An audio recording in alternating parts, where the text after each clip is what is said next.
Now, some of you may know Joel Granis.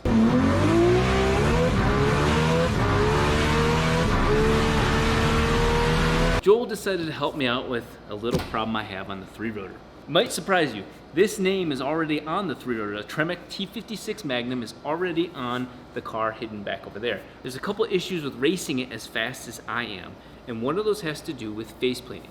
This is the Granis Racing Special. This is like the highest level one. This is literally what you see being used in the videos of his 6-second Supra. It's an H pattern. It's not a sequential like the 4-rotor. I did not want a dual clutch transmission. I did not want an automatic. I didn't want anything else that was pretty good at handling high horsepower without thinking. I wanted to make me still part of the driving experience. Yes, even the 4-rotor has an air pneumatic shifter, but I took that out because I love pulling gears. Let's unbox the new transmission. What's different between this and the T56 that's in there? Well, there's a phrase that I was new to called face plating. Face plating is basically another way of saying dog ring. It's that gear, that little teeth that hook in and immediately cause you to shift into the next gear. That is not for daily driving, even though actually I love driving the 4-rotor with it. It's basically dog ring engagement. You don't have synchros anymore, at least not on the first 4 gears.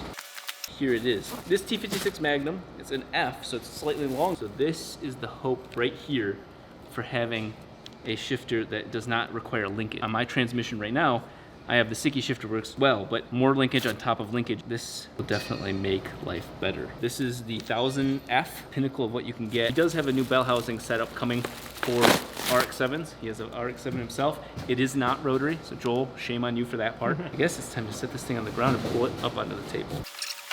There we go, that is beefy. I'm sure there's not too many that don't know this.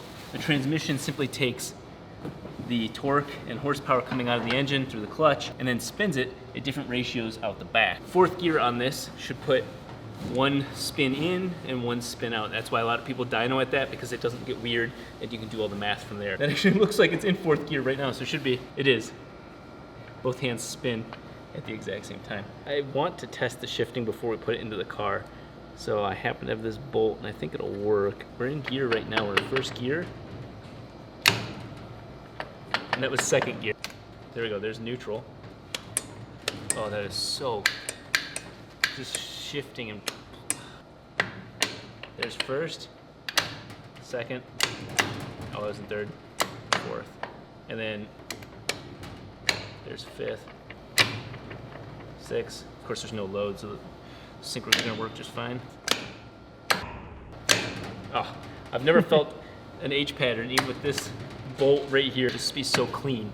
There's no extra linkage, there's no nothing else. This is gonna save a lot of time because I have less pressure.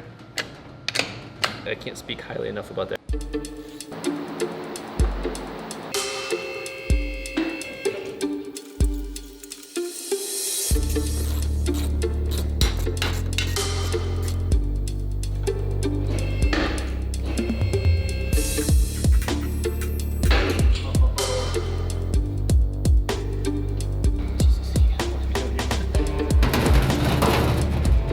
Take a look at the differences between these two transmissions.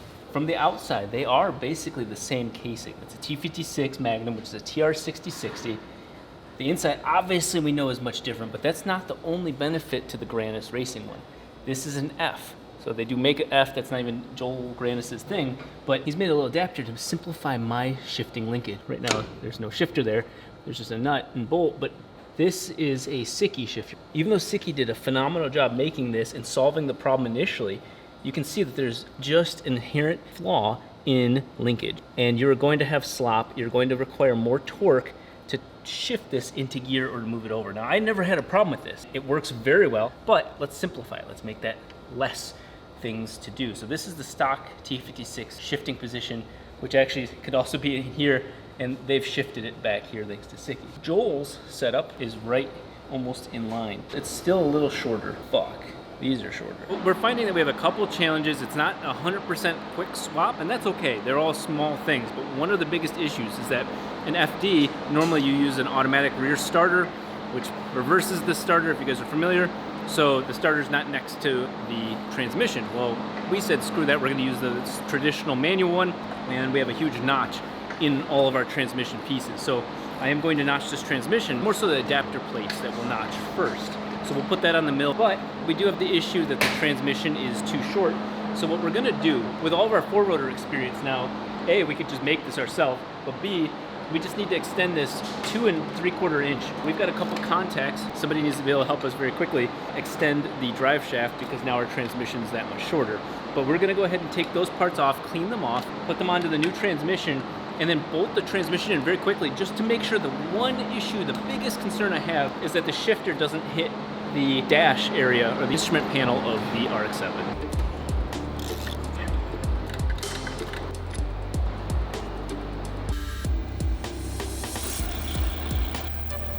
You guys know I have a thirst for improving myself and improving the stuff I have. This is a raw chunk of metal.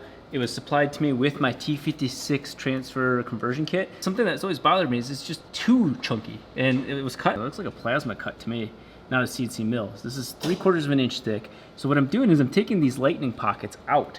These are areas where I know that the bolts don't need to be reinforced. So this thing weighed 8 pounds and 14 ounces, almost 9 pounds before I did this. I want to see how effective this is at reducing just weight that's just completely unnecessary. So real quick, not too much milling.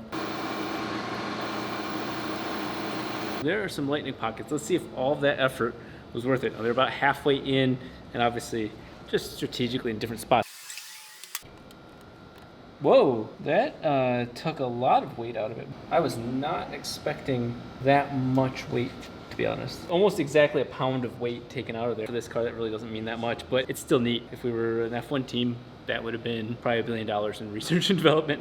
I was getting worried at first. Thankfully, I messaged Joel. There was this kit hiding in the box. And this kit is going to solve every single concern I ever had or ever will have about this setup. The way that he's got this actually meant to be set up is like this, where this can hide still under the front of the car. That will put it exactly in the correct spot, just like my previous shifter setup. That last little bit, that was all it needed. This will hide underneath the FD center console. Joel, man, I know you're gonna watch this video worried about what I'm gonna say, but all I'm gonna say is I love you. As soon as night falls, sketchy shit starts to happen. This is a brand new $10,000 transmission. We gotta cut it.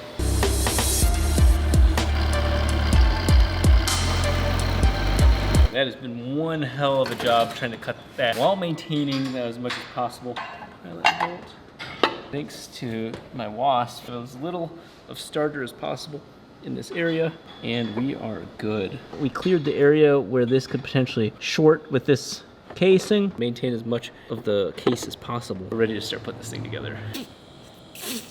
I could do this all day. I could do this all day. Yeah. Come on, champ. Yeah. Come on, champ. Yeah. Another set. Another set. Yeah, that's actually really tough. I'm not gonna lie. So we have the whole transmission, the whole kit and caboodle, as they would say, all ready to go. We had some machine work in here. The F is slightly different than the standard T56. We've got the Granis shifter on here. We're making a custom setup real quick. It's not the final one for the strain gauge shifter for fuel tech. This will go on here, and then this bolt will weld to that, and now we have a strain gauge. We have 3 major changes just here. 1 is the face-plated gears, all the goodness inside of the Granis transmission. 2 is less linkage, so much quicker shifts. 3 is the strain gauge shifter, so no lift shifting. Actually, 4 is better gear ratios for all types of racing. So we've got a hell of a lot of great things, all just from one setup. This is ready to go back in. The guys are gonna work their magic. How do you put the transmissions into a car?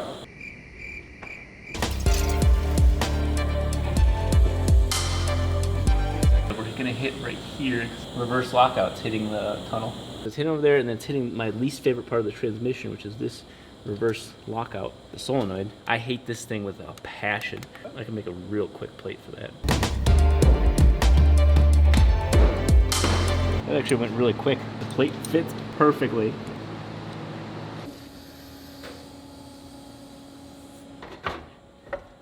There we are. This is the existing drive shaft for the T56 Magnum, but the guys over at JE Reel, the same ones that helped us set up our entire carbon shaft, in 2 days, less than 48 hours, got us this one.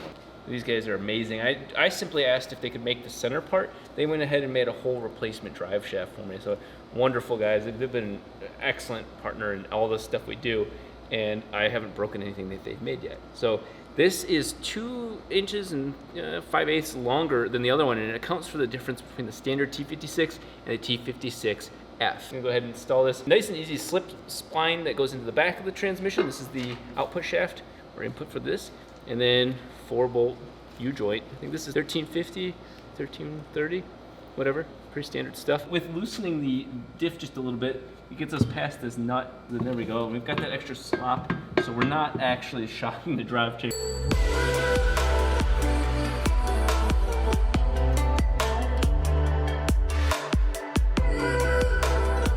So with all of that underneath us now, it is finally time to face the music here.